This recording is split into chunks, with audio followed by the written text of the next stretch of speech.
Gay SA Radio, where you are family. I'm Rian and I'm chatting to Daniel Ferreira, and he is the co-owner of Ecozest. What do you guys do? Give me some information about your company. Our company has two sort of major divisions. The one is floral and event design, and the other one is garden design. So I studied fine art, and then I started working as a floral designer. And and then my partner Hannes, he is a landscape architect.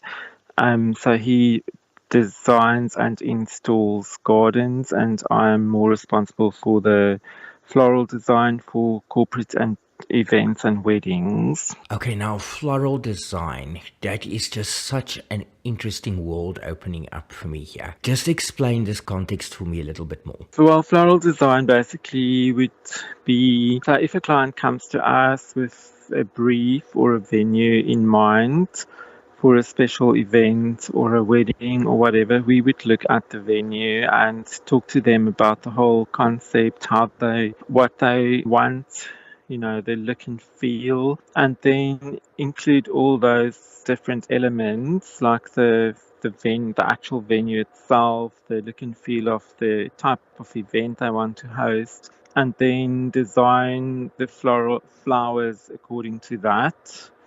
So that it works with the whole event and the whole look and feel they want to do. So basically, it's very important for us to know the whole picture to make sure that the flowers harmonize with everything together, because it's often the liveliest element of the event. So it's very important that it looks right and that it harmonizes with the whole look and feel of the event. This is actually very specialized and scientific, and I don't think people realize it when they look at the whole concept of flowers in an event, like you say. Yeah, I think people sort of overlook it. They just most people may just think you just kind of order 10 arrangements and put them on a table, but I think we try and take it one step further and really make it work for the whole event together.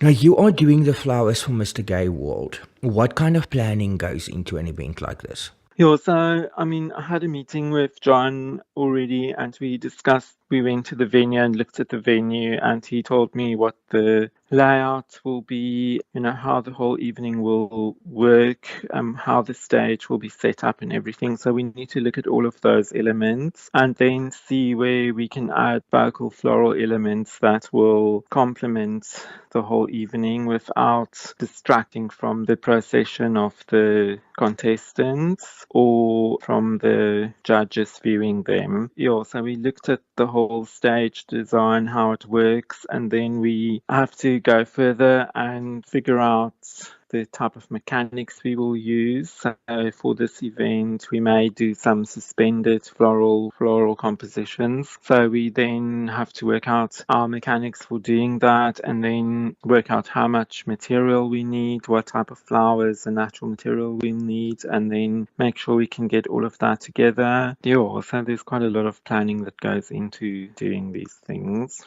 And how long before the time do you start this planning? I mean, obviously it's not something you start the night before, or... Yeah, no, not really. So basically we already started this about 3 weeks ago, and it's an ongoing thing now. Yes, every time we have to make sure and fine tune everything and make sure we've got the right flowers ordered and see what's available, and if there's things that are not available that we really wanted, what we can use as an alternative. Do you have any idea how many flowers you are going to use? Not really. The inspiration is very kind of forest and, natural, because they want to sort of work with the environment of the area. As you know, we had the big fire last year, so it's all part of the trying to celebrate our natural vegetation. So there'll be definitely a lot of natural plant textures and elements, and then with focal flower elements incorporated into that. And obviously, it sounds like we're not looking at only one arrangement on the stage. There's going to be more than one arrangement happening. Yes, there is. So there will be some suspended feature installations on either side, and then probably some freestanding compositions near the entrance area.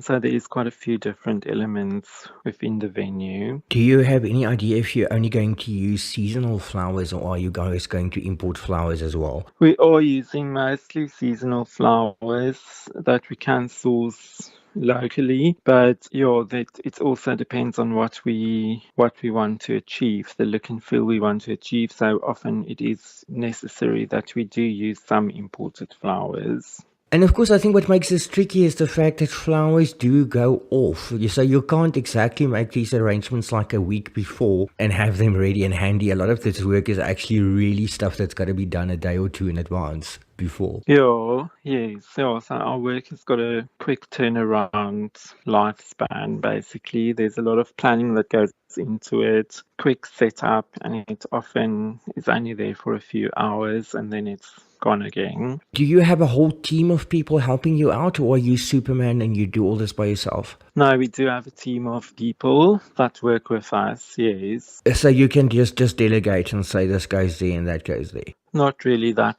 I'm very involved in the whole creative process. So, it's a team effort, yes. Are any of your arrangements that you're going to do have a specific South African feel and theme to them? Yeah, we definitely will use some local indigenous flowers like proteas, and then some other textures and fynbos material that are looking good at the moment. Yeah. Is this your first time that you doing an event like Mr. Gay World? We did some, when the last Mr. Gay World was in South Africa, we did in Knysna, we did contribute as well, and we did some displays on the side of the stage as well for that event. It's not the first one, no. Lastly, I think what I'd like to know is if you could give any advice to some of the contestants, what advice would that be? I would say that it's just that they must do their best and be themselves and represent their countries as best as they can. And then, of course, if people want to go, do you guys cater for other events? So if people want to contact you for an event, where do they get hold of you? You've got a website? Yeah, they can look on our website. It's ecozest.co.za, or they can email us at daniel@ecozest.co.za. Okay, so Radio You Are Family, and that was Daniel Ferreira from Ecozest telling us all about their plans for the Mr. Gay World pageant happening in Knysna on the 25th and 26th of May.